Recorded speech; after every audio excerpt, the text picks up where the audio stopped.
the Mark X version 3. Putting it together right now. Well, first, some housekeeping.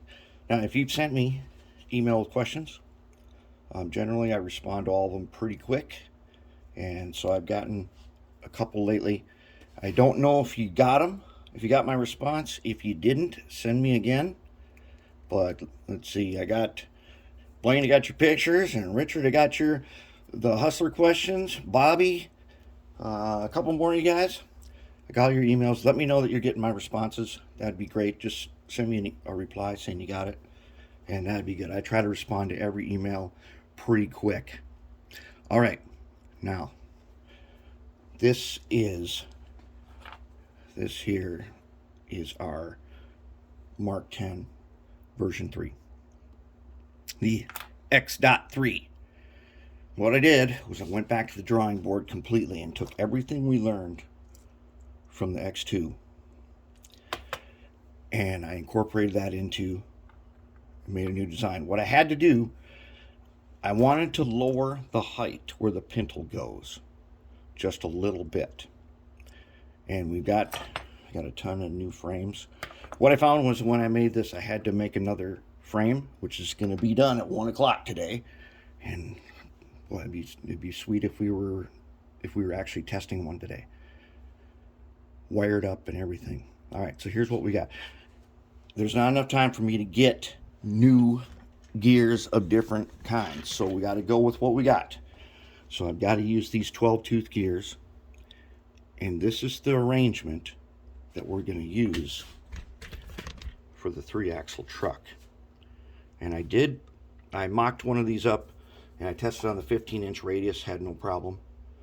But right there is our gear arrangement. And then we're going to use an 18 right there. And I'm going to put a threaded rod through that this time so I can bolt that one on. I was able to eliminate the little bolts that are in here. We use these little bolts to set the space. With this new design, I'm able to leave that out. I don't need that anymore. And this here is a great truck. After putting a locomotive together, I may make more of these. But this was done before we used the 2-part laminated system so that we didn't have to make this cover. And in the new one, I narrowed this up so we don't have to use, I narrowed up this so we don't need to use a little yellow spacer. So that's pretty good. We've retained our same old copper strip pickup style. I found a new way to cut the copper. I didn't want to do it. I did not want to use my good rotary cutter, which is generally paper only, but I went ahead and put the copper sheet in there and made a perfect strip just in one cut. So we're going to use that. I'll worry about sharpening it later. And that's where we are. I got more accurate on making these little shafts here, and I decided to go with the copper because I can cut this copper, and I did get a supply of copper rod, so I can do that. And that makes it go a lot faster, and I can make them more uniform. So that's really good. The one thing we don't have on this one, I don't have this sloping backside. I'm hoping that is not going to matter.